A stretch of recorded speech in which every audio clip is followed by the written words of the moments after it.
When he have good opponents, he just lose. That's it. When he have Shavkat, if he talk too much, just look at your fight. That guy beat you 4 rounds.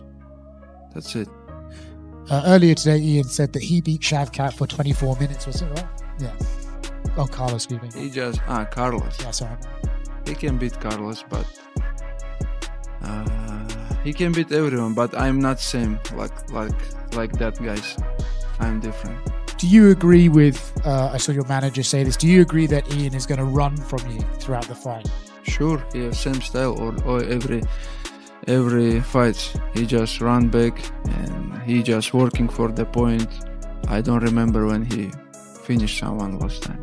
I think he's good person, good guy, but he act like he's like bad boy, something like this. But I tell in the interview also, we'll make him humble, we'll make him good guy. If I go out there and I scalp him in 2 minutes, do you want to see me fight him again straight away? Do you know what I mean? That's just the way it is.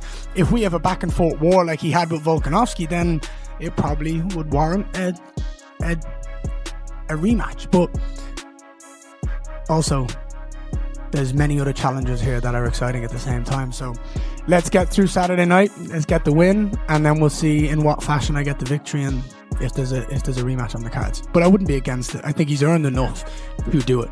But let's get through Saturday night first. I just kind of felt like yesterday he didn't want to be there. He didn't want to be at the face-off. I sensed a little bit of like nervous energy from him, but you talked about how this is pretty black and white, striker versus grappler, maybe the most extreme example of that in UFC history. But if he does bring it to the areas that he's good at, to the ground, how comfortable are you dealing with that? And also, do you feel like you still, after all these years, don't get enough credit for your grappling? Grab my leg and find out. And when you're looking at your opponent, what do you think will be your biggest challenge going against him? No, it's not gonna be my biggest challenge. He just good, I give him respect. He have good skills, but everybody knows my game, and we'll see how he prepare for that. Come on, Savannah. 3, 2, 1, face off.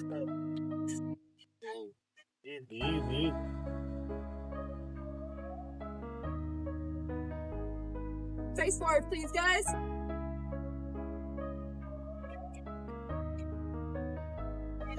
Perfect. Thanks, boys. Thank you, guys. All right, good. We're moving. Good. 3 days remain before Islam Makhachev and Ian Machado Garry finally settle one of the most talked about matchups in the UFC. With the fight this close, the discussion has completely changed. This is no longer about what could happen months from now. The training camps are over, predictions are being analyzed, and every reaction from both fighters matters more than ever. I wouldn't be that surprised. These are the two best guys in welterweight division, and I think it's a tough fight. But again, we're talking about Islam Makhachev. He's getting a little bit older now, but he's still in his prime. Seen multiple guys say how strong he is. Once he gets older, guys, they don't seem to be able to escape. I can't think at any point that Islam is going to lose. Islam Makhachev. It's a lot to talk about for every aspect of this fight. Now, the striking, Ian Garry, what are the obvious things? Very tall, the tallest opponent that Islam has ever faced to date. Yeah. Habib and Islam also said that he's very hard to hit because he moves a lot. He tends to run, and Islam said, the only thing in camp that I really haven't enjoyed is having to chase fighters down because we're preparing specifically for Ian and how much he uses the cage and kind of disengages and only really re-engages on his own terms. Right. But Islam's also a great striker in his own right. I think because his grappling is so good, he doesn't get a lot of credit for being a really good striker, and he actually is a very good striker. So let's start there. It's going to be open stance mostly, left-handed for Islam, going to be fighting out of southpaw.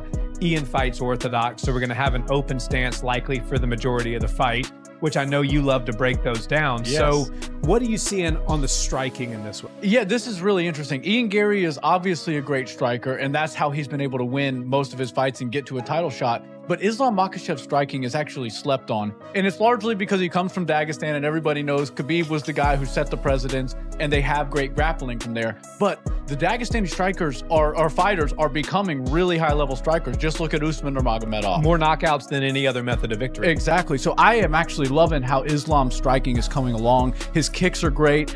He's got really good discipline with his jab hand. So whenever he does throw a combo or closes distance to try to land some strikes, when he exits, he's really good about putting a jab in your face just to sort of keep you at bay. It usually doesn't land, but it's really good to get something out there and in the line of fire from what Ian Garry or anybody else in the past. Now, number 1 pound for pound is Islam. Number 2 is Ilya. Do you agree with those rankings?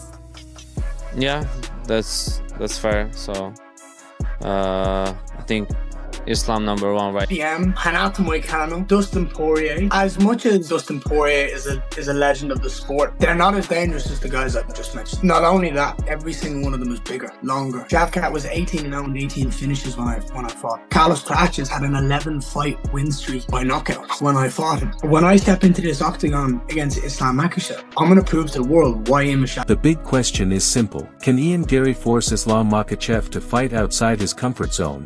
Or will Islam control the fight before Garry gets the chance to establish his own style? That is exactly why the final days before this matchup have created so much discussion. Analysts in the MMA world say this is not an easy fight to judge based on just one strength or weakness. There are many factors to consider, including distance, timing, wrestling, clinch exchanges, defense, cardio, composure, and the ability to make quick adjustments. And that is what makes the fighters' reactions during the face-offs so interesting. Fight believing Ian Garry is going to beat Islam, because it's starting to feel that way. Just a little more and a little more. Charles Oliveira, just to throw a name at you, a guy that knows everybody, has the right to an opinion. He said Ian Garry's going to win. That's interesting.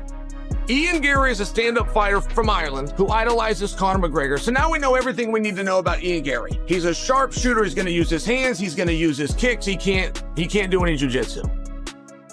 But then somewhere along the way, he started training with Damian Maia. And it was an interesting coincidence because he ended up on bottom against MVP with his back taken, but was never in trouble. So then we're going to... that Ian might have to fix is he's very kick heavy, right? He loves that push kick to the lead leg. Yep. He loves to kick to the body. And he also does like to kick to the head quite often, but you really can't afford to do that against Islam or anybody from Dagestan for that matter. They're really good at catching kicks. They'll absorb it. They know how once the kick's coming this way, they sort of step in the direction the kick's coming and then catch it. And then, you know, they've got good grips, so they don't let go of that. They wind up on top of you or in some sort of body lock position, which again is right where Islam wants to be. So I'm interested to see how Ian Garry takes some of the kicks out of his game and out of his arsenal and relies more on his hands, because at the end of the day, I don't think he has much of a chance on the ground. They go, okay, great. You had problems grappling with this guy, MVP, who's not a grappler.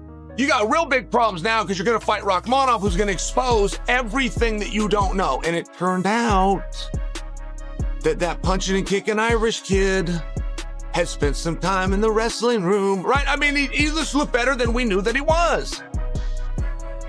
Enters the 5-round club, deals with it. And one thing that he had to deal with that night, Ian Garry has never fought where he was not bolstered up and he was the guy. Ian Garry's never done a ring walk where the audience knew this guy's overwhelmed. He's done that to other guys, but he's not been in that position. How does the guy do? Guys act one way when they're the favorite, but they seldomly act the same way as an underdog, and vice versa. Some guys will do their best work as underdog. Some guys actually get drawn down when you got an audience saying, I don't know, this could be a hard one. That seeps into him. But it didn't seep into Garry. So how are you going to beat him? Islam Makhachev enters this matchup as a fighter who likes to control the fight on his own terms. His biggest advantage is not just one special technique. It is his ability to connect different parts of MMA together. He can use his striking to create openings, force his opponent to react, close the distance, enter the clinch, and attack with takedowns. Once the fight reaches the ground, Islam can keep his opponent working constantly and look for more opportunities to take control.